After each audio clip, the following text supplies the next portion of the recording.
여보, 나 이번 주말에 부산 현장 내려가야 할 것 같아. 또요? 공정이 밀렸어. 어쩔 수 없지. 김민석은 아내의 눈을 피한 채 넥타이를 고쳐맸습니다. 거울 속 그의 시선은 어딘가 먼 곳을 향해 있었습니다. 이수경은 침대 모서리에 걸터 앉은 채 남편의 뒷모습을 바라보았습니다. 대답 대신 고개만 천천히 끄덕였습니다. 문이 닫히고 현관의 발자국 소리가 멀어졌습니다. 이수경은 한참을 그 자리에 앉아 있었습니다. 서울 강남의 한 고급 아파트. 11월의 아침 햇살이 거실 통유리창을 통해 쏟아져 들어왔습니다. 65세의 이수경은 식탁 앞에 홀로 앉아 식어버린 커피잔을 내려다보고 있었습니다. 27년. 결혼 생활의 무게가 그녀의 어깨 위에 고요히 내려앉아 있었습니다. 이수경은 평범한 중산층 가정에서 자랐습니다. 대학에서 국문학을 전공하고 작은 출판사에서 편집자로 일하던 시절, 그녀는 건설업에 뛰어든 야심찬 청년 김민석을 만났습니다. 그의 자신감 넘치는 눈빛과 미래를 향한 포부가 그녀의 마음을 사로잡았습니다. 2001년 봄 그들은 서울 시내 대형 호텔에서 성대한 결혼식을 올렸습니다. 결혼 후 수경은 자신의 커리어를 내려놓았습니다. 남편의 사업을 내조하고 두 아이를 키우며 가정을 지키는 것이 그녀의 몫이 되었습니다. 민석의 건설 시행사는 해를 거듭할수록 성장했고 그들의 삶은 점점 윤택해졌습니다. 강남의 넓은 아파트, 외제차, 자녀들의 해외 유학. 겉으로 보기에 그들은 누구나 부러워할 만한 부부였습니다. 하지만 5년 전부터 무언가 달라지기 시작했습니다. 수경은 처음에는 대수롭지 않게 여겼습니다. 60을 앞둔 남편이 갑자기 헬스클럽에 등록하고 피부과를 드나들기 시작한 것을요. 건강관리에 신경 쓰는 거라고 생각했습니다. 그런데 변화는 거기서 멈추지 않았습니다. 지방 건설 현장을 핑계로 외박이 잦아졌습니다. 처음에는 한 달에 한두 번이던 것이 일주일에 한 번, 때로는 그 이상으로 늘어났습니다.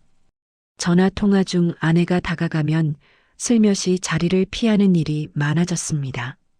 무엇보다 이상했던 건 민석이 더 이상 그녀의 눈을 똑바로 바라보지 못한다는 것이었습니다. 요즘 무슨 일 있어요? 무슨 일은? 사업이 바쁘니까 그렇지. 민석은 짧게 대답하고 서재로 들어가 버리곤 했습니다. 수경은 닫힌 서재 문 앞에서 한참을 서 있다가 돌아서야 했습니다. 주변에서는 그녀의 걱정을 가볍게 넘겼습니다. 친구들은 말했습니다. 나이 들면 다 그런 거라고. 남자들은 원래 그렇다고. 갱년기라 예민해진 거 아니냐고. 수경 자신도 그렇게 믿고 싶었습니다. 27년을 함께한 남편이 자신을 속이고 있을 리 없다고. 그저 사업 스트레스가 심한 거라고. 그러던 어느 날이었습니다. 수경은 평소처럼 가계부를 정리하다가 공동명의 통장 내역을 확인하게 되었습니다. 화면을 스크롤하던 그녀의 손가락이 멈추었습니다. 매달 꼬박꼬박 빠져나가는 거액의 이체 내역. 업무 관련 비용이라는 모호한 메모만 달린 채 수천만 원. 단위의 금액이 어딘가로 흘러들어가고 있었습니다. 1년, 2년, 3년. 그 흐름은 최소 5년 전부터 이어지고 있었습니다. 수경은 천천히 노트북을 닫았습니다. 심장이 빠르게 뛰었지만 그녀는 애써 호흡을 가다듬었습니다. 이건 갱년기 예민함이 아니었습니다. 그녀의 직감은 분명히 무언가를 감지하고 있었습니다. 며칠 후 수경은 오랜 지인을 통해 한 사람을 소개받았습니다. 오현수. 50대 중반의 그는 대기업 감사실에서 20년 넘게 근무한 베테랑이었습니다. 퇴직 후 사설 조사 업무를 시작한 그는 업계에서 오탐정이라는 별명으로 불렸습니다. 까다로운 기업 비리부터 복잡한 가정사까지 그가 파헤치지 못한 진실은 없다는 소문이었습니다. 강남의 한 조용한 카페. 수경은 오 탐정과 마주 앉았습니다. 그녀는 담담한 목소리로 자신이 목격한 변화들, 느꼈던 위화감들, 그리고 통장 내역에 대해 이야기했습니다. 오 탐정은 묵묵히 듣기만 했습니다. 메모 한 줄 하지 않았지만 그의 눈빛은 수경이 말하는 모든 것을 정확히 기록하고 있었습니다. 이야기가 끝나자 오 탐정이 입을 열었습니다. 사모님, 진실을 알게 되시면 돌이킬 수 없습니다. 그래도 괜찮으시겠습니까? 수경은 창밖을 바라보았습니다. 11월의 찬바람에 낙엽이 흩날리고 있었습니다. 그녀는 시선을 돌려 오 탐정의 눈을 똑바로 마주했습니다. 27년을 살았어요. 진실이 뭐든 이제는 알아야 할 것 같습니다. 오 탐정은 고개를 끄덕였습니다. 그의 표정에서 수경은 어떤 무게감을 읽었습니다. 마치 앞으로 펼쳐질 일들을 이미 예감하고 있다는 듯한. 카페를 나서며 수경은 하늘을 올려다보았습니다. 흐린 구름 사이로 한 줄기 햇살이 비쳐들었습니다. 27년간 믿어왔던 세계가 곧 무너질지도 모른다는 것을 그녀는 알고 있었습니다. 하지만 이상하게도 두렵지 않았습니다. 오히려 가슴 한편에서 차갑고 단단한 무언가가 자라나고 있었습니다. 진실을 향한 첫 발을 내딛는 순간이었습니다. 그리고 일주일 후 오 탐정에게서 연락이 왔습니다.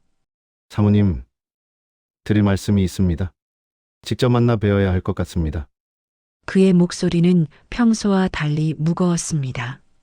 수경은 수화기를 쥔 손에 힘을 주었습니다. 심장이 천천히 그러나 강하게 뛰기 시작했습니다. 27년의 결혼 생활. 그 기나긴 시간 속에 숨겨진 진실이 마침내 모습을 드러내려 하고 있었습니다. 사모님, 앉으시지요?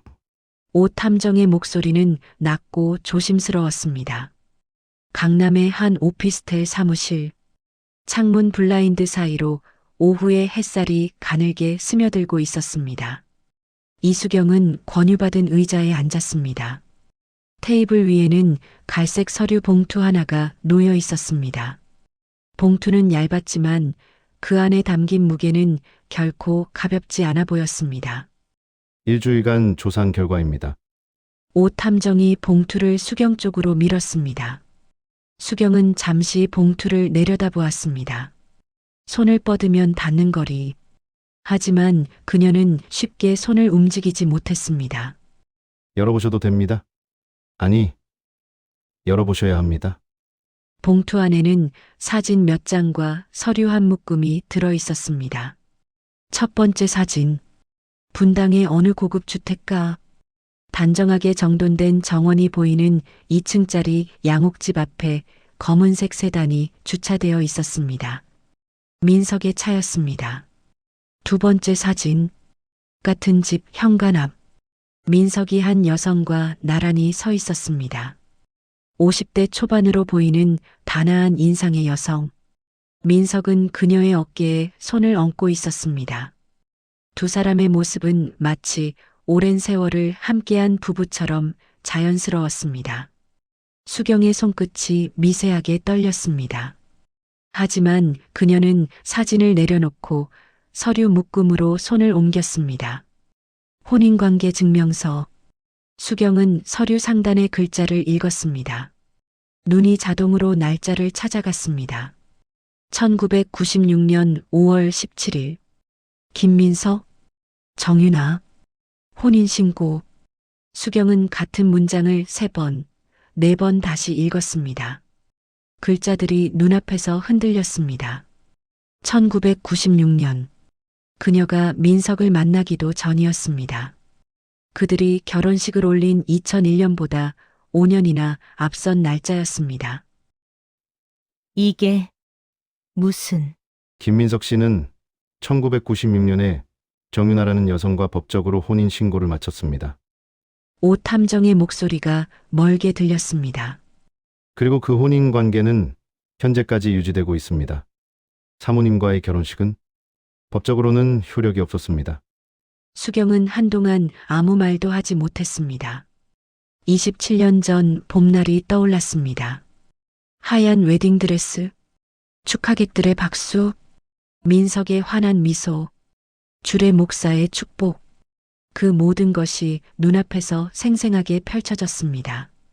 그 성대한 결혼식이 처음부터 거짓이었다는 것, 그녀는 27년간 아내가 아니었다는 것, 법적으로 그녀의 위치는 그저 동거인에 불과했다는 것.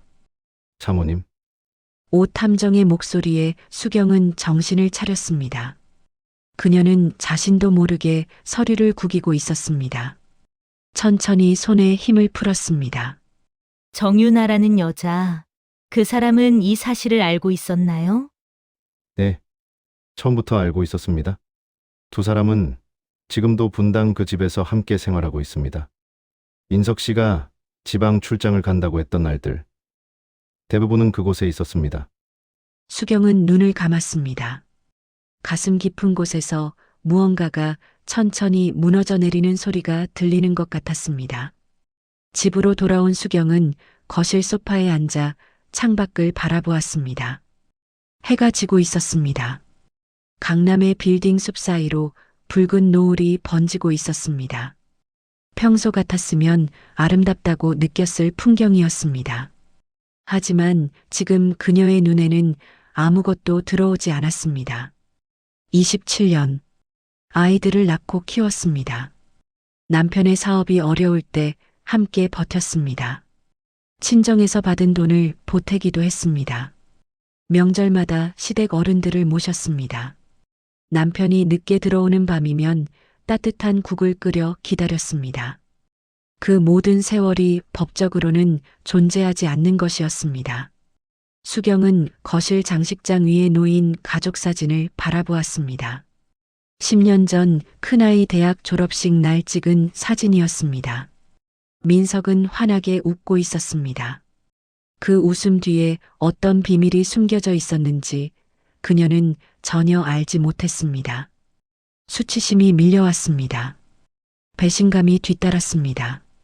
그리고 그보다 더 깊은 곳에서 자기 자신에 대한 분노가 솟아올랐습니다. 왜 몰랐을까? 왜 의심하지 않았을까?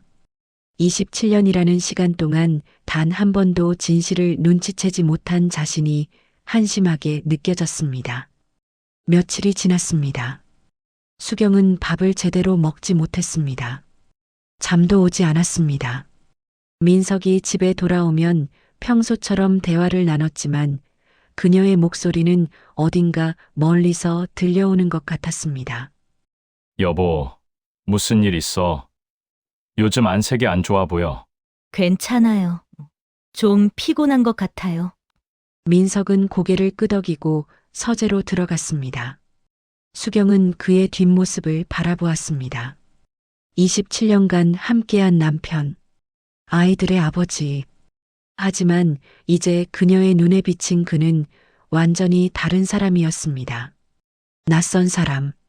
아니, 처음부터 낯선 사람이었는지도 몰랐습니다. 일주일 후 수경은 결심했습니다. 더 이상 고통 속에 머물러 있을 수는 없었습니다. 울고 있을 시간도 없었습니다. 그녀에게는 지켜야 할 것들이 있었습니다. 자신의 삶, 자신의 권리, 그리고 무엇보다 자신의 존엄. 수경은 오탐정에게 다시 연락했습니다. 다른 것도 더 조사해 주실 수 있나요? 어떤 것을요? 돈의 흐름이요. 우리 공동명의 통장에서 나간 돈들, 제 예금에서 빠져나간 돈들. 그 돈이 어디로 갔는지 알고 싶어요. 전화기 너머로 짧은 침묵이 흘렀습니다. 쉽지 않은 일입니다. 하지만 불가능하지는 않습니다. 부탁드립니다. 사모님, 한 가지만 여쭤봐도 될까요? 네, 어떻게 하실 생각이십니까? 수경은 창밖을 바라보았습니다. 11월의 마지막 낙엽들이 바람에 흩날리고 있었습니다. 그녀의 목소리는 놀라울 만큼 차분했습니다. 되찾으려고요. 빼앗긴 것들을요. 수경은 전화를 끊고 자리에서 일어났습니다. 거울 앞에 섰습니다. 65년을 살아온 얼굴이 비쳤습니다. 주름이 깊어지고 머리카락에는 흰 것이 섞여 있었습니다. 하지만 눈빛만은 흔들리지 않았습니다. 그녀는 피해자로 남아있을 생각이 없었습니다. 울며 세월을 보낼 생각도 없었습니다. 27년간 그녀가 쏟아부은 시간과 노력, 그리고 감정들. 그것들은 분명히 가치가 있었습니다. 누군가는 그 대가를 치러야 했습니다. 수경은 핸드폰을 들어 검색창에 글자를 입력했습니다. 가사 전문 변호사. 새로운 싸움이 시작되려 하고 있었습니다. 이번에는 그녀가 먼저 칼을 드는 싸움이었습니다. 창밖으로 첫눈이 내리기 시작했습니다. 수경은 천천히 미소 지었습니다. 차갑고 단단한 미소였습니다. 이제 더 이상 속지 않겠다고 그녀는 자신에게 약속했습니다. 중혼입니다. 형법 제241조 위반이에요. 박혜진 변호사는 서류를 내려놓으며 말했습니다. 40대 후반의 그녀는 가사 및 재산 분쟁 전문으로 20년 경력을 쌓아온 베테랑이었습니다. 서울가정법원 인근의 법률사무소, 깔끔하게 정돈된 책상 위로 겨울 햇살이 비스듬히 들어오고 있었습니다. 중혼이요? 네. 배우자가 있는 사람이 다시 혼인한 경우를 말합니다. 김민석 씨는 1996년에 정윤아 씨와 법적 혼인을 한 상태에서 2001년에 선생님과 결혼식을 올렸습니다. 이건 명백한 중혼이에요. 수경은 고개를 끄덕였습니다. 머리로는 이해했지만 가슴으로 받아들이기까지는 시간이 필요했습니다. 그러면 제 결혼은 법적으로 무효입니다. 처음부터 성립하지 않은 거예요. 박 변호사의 목소리는 담담했지만 그 안에 동정이 묻어 있었습니다. 수경은 손을 무릎 위에 가지런히 모았습니다. 떨리지 않으려고 애썼습니다. 선생님, 솔직히 말씀드릴게요. 박 변호사가 자세를 고쳐 앉았습니다. 이 사건은 단순한 이혼 소송이 아닙니다. 혼인 무효 확인, 재산 분할, 그리고 형사 고소까지 복잡하고 길어질 거예요. 각오하셔야 합니다. 각오요? 김민석 씨는 건설 시행사 대표입니다. 사회적 지위도 있고 인맥도 넓어요. 쉽게 물러서지 않을 겁니다. 오히려 선생님을 압박하거나 합의를 종용할 가능성이 높아요. 수경은 잠시 침묵했습니다. 창밖으로 눈이 내리고 있었습니다. 12월의 서울은 이미 한겨울이었습니다. 변호사님, 네, 저는 27년을 그 사람 곁에서 살았어요. 아이 둘을 낳아 키웠고 그 사람 사업이 어려울 때 제 돈을 보탰어요. 친정어머니 돌아가시고 받은 유산도 거기 들어갔어요. 수경의 목소리는 낮았지만 흔들리지 않았습니다. 그런데 알고 보니 저는 아내도 아니었어요. 법적으로는 그냥 같이 산 여자였던 거예요. 27년 동안요. 박 변호사는 말없이 수경을 바라보았습니다. 각오 정도는 되어 있습니다. 본격적인 조사가 시작되었습니다. 박 변호사는 수경이 가져온 통장 내역과 오탐정이 수집한 자료들을 꼼꼼히 분석했습니다. 회계사 출신 조사관이 팀에 합류했습니다. 그들은 김민석의 자금 흐름을 하나하나 추적해 나갔습니다. 일주일이 지났습니다. 박 변호사에게서 연락이 왔습니다. 선생님, 사무실로 오실 수 있으세요? 드릴 말씀이 있어요. 수경은 곧바로 길을 나섰습니다. 생각보다 심각합니다. 박 변호사의 표정이 무거웠습니다. 테이블 위에는 두꺼운 서류 묶음이 펼쳐져 있었습니다. 숫자와 화살표가 복잡하게 얽힌 도표들이 눈에 들어왔습니다. 여기 보세요. 선생님과 김민석 씨 공동명의 아파트 담보 대출 내역이에요. 5년 전부터 수차례에 걸쳐 총 30억 원이 인출되었습니다. 30억이요? 네. 그리고 이 돈의 흐름을 추적해 봤더니 박 변호사가 도표의 한 지점을 손가락으로 짚었습니다. 분당에 있는 정윤아 씨명의 주택 구매 자금으로 15억. 정윤아 씨가 운영하는 인테리어 회사 자본금으로 8억. 나머지는 여러 계좌로 분산되어 있는데 대부분 정윤아 씨 관련 지출로 보입니다. 수경은 숫자들을 바라보았습니다. 숨이 막히는 것 같았습니다. 그뿐이 아닙니다. 박 변호사가 다른 서류를 꺼냈습니다. 선생님 명의의 정기예금 3년 전에 해지되었더군요. 12억 원이었습니다. 제 예금이요? 저는 해지한 적이 없는데요. 김민석 씨가 선생님 인감과 신분증 사본을 이용해서 대리 해지했습니다. 서류상으로는 선생님 동의 하에 이루어진 것처럼 되어 있어요. 수경의 얼굴에서 핏기가 빠져나갔습니다. 12억. 어머니가 돌아가시며 남겨주신 유산이었습니다. 그녀가 노후를 위해 손대지 않고 모아두었던 돈이었습니다. 이건 사기 아닌가요? 네. 기망에 의한 재산 편취입니다. 횡령 혐의도 적용될 수 있어요. 수경은 한동안 말을 잇지 못했습니다.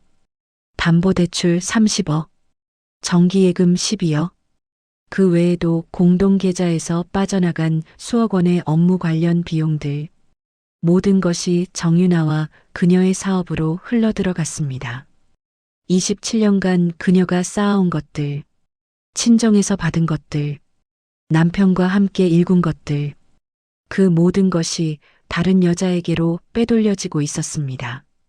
그녀가 아무것도 모르는 사이에 변호사님, 수경의 목소리가 떨렸습니다. 하지만 그것은 슬픔이 아니었습니다. 총액이 얼마나 되나요? 박 변호사는 계산기를 두드렸습니다. 확인된 것만 해도 50억 원이 넘습니다. 그리고 김민석 씨의 회사 자산, 부동산, 기타 재산을 합하면 박 변호사가 수경의 눈을 바라보았습니다. 약 150억 원 상당입니다. 150억? 수경은 그 숫자를 마음속으로 되뇌었습니다. 27년간의 기만, 27년간의 착취, 그 대가가 150억이라는 숫자로 환산되어 있었습니다. 이걸 되찾을 수 있나요? 법적 근거는 충분합니다. 박 변호사의 목소리에 힘이 실렸습니다. 김민석 씨는 기망을 통해 선생님과의 혼인 관계를 유지했고 그 기간 동안 선생님의 재산을 편취했습니다. 혼인 무효 확인 소송과 함께 재산 반환 청구 그리고 형사고소를 병행하면 상당 부분 회수가 가능해요. 상당 부분이요? 전부라고 말씀드리고 싶지만 소송이란 게 변수가 많아요. 김민석 씨가 재산을 은닉하거나 정윤아 씨에게 넘길 수도 있어요. 빠르게 움직여야 합니다. 수경은 고개를 끄덕였습니다. 그리고 한 가지 더. 박 변호사가 조심스럽게 말을 이었습니다. 이 싸움을 시작하면 모든 게 공개됩니다. 법정에서, 언론에서, 선생님의 사생활도 드러나게 돼요. 자녀분들에게도 영향이 갈 수 있어요. 수경은 창밖을 바라보았습니다. 눈이 그쳐 있었습니다. 회색빛 하늘 사이로 희미한 햇살이 비치고 있었습니다. 아이들, 이미 장성해서 각자의 삶을 살고 있는 두 아이. 그들에게 아버지의 진실을 알려야 할 순간이 올 것이었습니다. 쉽지 않은 일이었습니다. 하지만 변호사님, 수경이 입을 열었습니다. 저는 27년 동안 좋은 아내였어요. 좋은 엄마였고요. 부끄러울 것 없이 살았어요. 그녀는 시선을 박 변호사에게로 돌렸습니다. 부끄러워해야 할 사람은 저가 아니에요. 숨어야 할 사람도 저가 아니고요. 박 변호사는 고개를 끄덕였습니다. 그녀의 눈에 존경 비슷한 것이 스쳤습니다. 진행해 주세요. 혼인 무효 소송, 재산 반환 청구, 형사 고소, 전부 다요. 알겠습니다. 박 변호사가 서류를 정리하며 말했습니다. 그럼 다음 단계로 김민석 씨에게 통보를 해야 합니다. 직접 만나실 건가요? 아니면 서면으로 하실 건가요? 수경은 잠시 생각했습니다. 그리고 대답했습니다. 직접 만나겠습니다. 직접이요? 네. 27년 동안 제 눈을 피해 다녔잖아요. 이번에는 제가 그 사람 눈을 똑바로 보면서 말하고 싶어요. 박 변호사는 미소 지었습니다. 차갑지만 단단한 미소였습니다. 알겠습니다. 준비되시면 연락 주세요. 사무실을 나서며 수경은 깊이 숨을 들이쉬었습니다. 차가운 겨울 공기가 폐를 채웠습니다. 하지만 이상하게도 상쾌했습니다. 마치 오랫동안 막혀있던 무언가가 뚫린 것 같았습니다. 150억? 그것은 숫자에 불과했습니다. 진짜 되찾아야 할 것은 따로 있었습니다. 자신의 존엄, 자신의 삶, 자신의 이름. 수경은 주머니에서 휴대폰을 꺼냈습니다. 민석의 이름이 적힌 연락처가 화면에 떠올랐습니다. 그녀는 잠시 그 이름을 바라보다가 천천히 통화 버튼을 눌렀습니다. 여보세요? 나야. 이번 주말에 시간 돼요? 집에서 할 얘기가 있어요. 전화 너머로 민석의 평범한 대답이 들려왔습니다. 아무것도 모르는 평소와 다를 것 없는 목소리. 수경은 전화를 끊고 하늘을 올려다보았습니다. 이제 곧 27년의 거짓이 끝나려 하고 있었습니다. 토요일 저녁이었습니다. 수경은 거실 소파에 앉아 현관문이 열리기를 기다리고 있었습니다. 테이블 위에는 갈색 서류 봉투가 놓여 있었습니다. 옷 탐정이 건네준 사진들, 혼인관계 증명서, 그리고 박 변호사가 정리한 재산 내역서, 27년의 거짓을 증명하는 모든 것이 그 안에 담겨 있었습니다. 시계가 8시를 가리킬 때 현관에서 비밀번호를 누르는 소리가 들렸습니다. 다녀왔어. 민석의 목소리였습니다. 평소와 다름없는 피곤함이 묻어나는 인사. 왜 거실에 앉아 있어? 밥은 먹었어? 수경은 대답하지 않았습니다. 대신 천천히 자리에서 일어났습니다. 서재로 가요. 할 얘기가 있어요. 민석의 표정에 의아함이 스쳤습니다. 하지만 그는 고개를 끄덕이며 아내를 따라 서재로 들어갔습니다. 서재 문이 닫혔습니다. 수경은 책상 앞에 섰습니다. 민석은 그녀를 마주보며 소파에 앉았습니다. 둘 사이에 무거운 침묵이 흘렀습니다. 무슨 일이야? 표정이 심각한데. 민석의 목소리에는 여전히 여유가 있었습니다. 그는 아무것도 모르고 있었습니다. 아니, 아무것도 모른다고 생각하고 있었습니다. 수경은 들고 있던 서류 봉투에서 종이 한 장을 꺼냈습니다. 그리고 그것을 민석 앞 테이블 위에 올려놓았습니다. 혼인관계 증명서 1996년 5월 17일 김민석, 정윤아. 민석의 얼굴에서 핏기가 빠져나갔습니다. 그의 눈이 서류 위에 고정되었습니다. 손이 미세하게 떨리기 시작했습니다. 이게 어디서?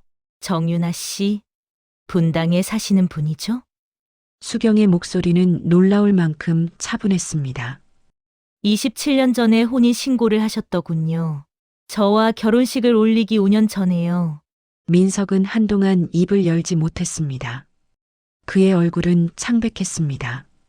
평소 자신감 넘치던 눈빛은 온데간데였고 그 자리에는 당혹감과 두려움만이 남아 있었습니다. 수경아, 이건 내가 설명할 수 있어. 설명이요? 그때는 어쩔 수 없었어. 유나 아버지가 건설업계에서 큰손이었어. 사업을 시작하려면 그 사람 도움이 필요했고. 그래서 결혼을 하셨군요. 아니, 그게 민석이 자리에서 일어났습니다. 그는 수경에게 다가가려 했지만 수경은 한 발 물러섰습니다. 그럼 저와의 결혼은 뭐였어요? 당신을 사랑했어. 진짜야. 유나와는 달랐어. 당신과의 결혼이 진짜였어. 진짜요? 수경의 목소리가 낮아졌습니다. 법적으로 저는 아내가 아니었어요. 27년 동안 저는 그냥 동거인이었어요. 그게 진짜예요? 민석은 대답하지 못했습니다. 수경은 봉투에서 다른 서류들을 꺼냈습니다. 통장 내역서, 부동산 등기부등본, 자금 흐름 분석표, 우리 집 담보 대출 30억, 제 이름으로 된 정기 예금 12억, 공동 계좌에서 빠져나간 수억 원. 그녀는 서류들을 하나씩 테이블 위에 펼쳐 놓았습니다. 전부 정윤아 씨에게 갔더군요. 그분 집 사는데 사업 자금으로 생활비로. 민석의 얼굴이 일그러졌습니다. 그건 사업 자금이었어. 회사 운영하려면 돈이 필요했고, 친정어머니가 남겨주신 유산이에요. 수경의 목소리가 처음으로 떨렸습니다. 하지만 그것은 슬픔이 아니라 분노였습니다. 어머니 돌아가시고 받은 돈이에요. 제가 손대지 않고 모아둔 거였어요. 그걸 제 동의도 없이 빼갔어요. 민석은 고개를 숙였습니다. 변명의 말이 더 이상 나오지 않는 것 같았습니다. 침묵이 흘렀습니다. 민석이 천천히 고개를 들었습니다. 그의 눈에 애원하는 빛이 떠올랐습니다. 수경아, 제발, 이러면 안 돼. 이게 밖으로 나가면 나는 끝이야. 끝이요? 내 평판, 내 사업, 전부 무너져. 건설업계에서 신용을 잃으면 살아남을 수가 없어. 알잖아. 수경은 남편을 바라보았습니다. 27년을 함께한 사람, 두 아이의 아버지. 하지만 지금 그녀 앞에 있는 남자는 자신의 잘못을 뉘우치는 사람이 아니었습니다. 그저 자신의 것들을 지키려고 발버둥 치는 사람이었습니다. 합의하자. 원하는 거 다 줄게. 돈이 필요하면 돈을 줄게. 집도 당신 이름으로 넘길게. 제발 조용히 끝내자. 민석의 목소리가 점점 빨라졌습니다. 아이들 생각해. 애들이 이걸 알면 어떻게 되겠어. 아버지가 이런 사람이라는 걸 알면. 아이들요? 수경이 입을 열었습니다. 아이들 핑계 대지 마세요. 당신이 진짜 아이들을 생각했으면 이런 짓을 안 했겠죠. 민석의 얼굴이 굳어졌습니다. 수경은 서류들을 다시 봉투에 넣었습니다. 그녀의 손은 더 이상 떨리지 않았습니다. 변호사를 선임했어요. 혼인 무효 소송, 재산 반환 청구, 형사 고소, 전부 진행할 거예요. 수경아, 27년 동안 당신이 나한테 준 건 거짓이었어요. 결혼도 거짓, 믿음도 거짓, 사랑도 거짓. 수경은 남편의 눈을 똑바로 바라보았습니다. 이제 제가 받을 차례예요. 당신이 나한테서 가져간 것들 전부 다요. 민석은 아무 말도 하지 못했습니다. 그의 어깨가 축 늘어졌습니다. 자신감 넘치던 건설 시행사 대표의 모습은 어디에도 없었습니다. 그 자리에는 자신의 거짓이 무너져 내리는 것을 바라보는 초라한 남자만이 남아 있었습니다. 수경은 서재 문을 열고 나왔습니다. 거실을 지나 현관으로 향했습니다. 코트를 걸치고 문을 열었습니다. 차가운 밤 공기가 얼굴을 스쳤습니다. 등 뒤에서 민석의 목소리가 들렸습니다. 어디 가는 거야? 수경은 돌아보지 않았습니다. 호텔에서 지낼 거예요. 이 집에서는 더 이상 못 자겠어요. 수경아, 제발. 다음에 만날 때는 법정에서 봐요. 문이 닫혔습니다. 엘리베이터를 타고 1층으로 내려가는 동안 수경은 자신의 심장 소리를 들었습니다. 빠르지만 규칙적인 박동이었습니다. 무섭지 않았습니다. 후회되지도 않았습니다. 27년간 눈을 감고 있었던 것 같았습니다. 믿고 싶은 것만 믿고 보고 싶은 것만 보면서. 하지만 이제 눈을 떴습니다. 진실을 마주했습니다. 그리고 싸우기로 결심했습니다. 로비를 나서자 차가운 겨울바람이 불어왔습니다. 하지만 수경은 춥지 않았습니다. 오히려 가슴속 어딘가에서 따뜻한 불씨가 타오르는 것을 느꼈습니다. 휴대폰을 꺼내 박혜진 변호사에게 문자를 보냈습니다. 대면 끝났습니다. 예정대로 진행해 주세요. 잠시 후 답장이 왔습니다. 알겠습니다. 월요일에 소장 접수합니다. 수고하셨어요. 수경은 휴대폰을 주머니에 넣고 하늘을 올려다보았습니다. 구름 사이로 별 몇 개가 빛나고 있었습니다. 27년의 밤이 끝나고 있었습니다. 그리고 새로운 아침이 다가오고 있었습니다. 수경은 천천히 걸음을 옮겼습니다. 택시를 잡기 위해 큰 길로 향하면서 그녀는 작게 미소 지었습니다. 이제 시작이었습니다. 1년이 흘렀습니다. 서울가정법원 앞 12월의 찬바람이 불어오는 오후였습니다. 법원 계단을 내려오는 수경의 발걸음은 가벼웠습니다. 옆에는 박혜진 변호사가 함께 걷고 있었습니다. 수고하셨어요, 선생님. 박 변호사가 말했습니다. 그녀의 목소리에는 진심 어린 축하가 담겨 있었습니다. 변호사님 덕분이에요. 정말 감사합니다. 수경은 고개를 숙여 인사했습니다. 손에는 법원 판결문이 들려 있었습니다. 재판은 길고 험난했습니다. 민석은 처음에 격렬하게 저항했습니다. 유능한 변호사를 여러 명 고용하고 재산을 숨기려 했으며 심지어 수경을 협박하는 문자까지 보냈습니다. 하지만 오 탐정이 수집한 증거들과 박 변호사의 치밀한 전략 앞에서 그의 방어는 하나씩 무너져 내렸습니다. 검찰은 민석을 중혼죄와 횡령 혐의로 기소했습니다. 형사재판에서 그는 징역 3년을 선고받았습니다. 집행유예 없는 실형이었습니다. 민사재판도 수경의 승리로 끝났습니다. 법원은 수경과 민석의 결혼을 혼인 무효로 확정했습니다. 그리고 민석이 기망을 통해 편취한 재산에 대한 수경의 권리를 전면 인정했습니다. 총 147억 원, 분당의 주택, 민석 명의의 부동산들, 회사 지분, 금융자산. 법원은 이 모든 것을 수경에게 반환하라고 판결했습니다. 정윤아는 공모 혐의로 함께 기소되었습니다.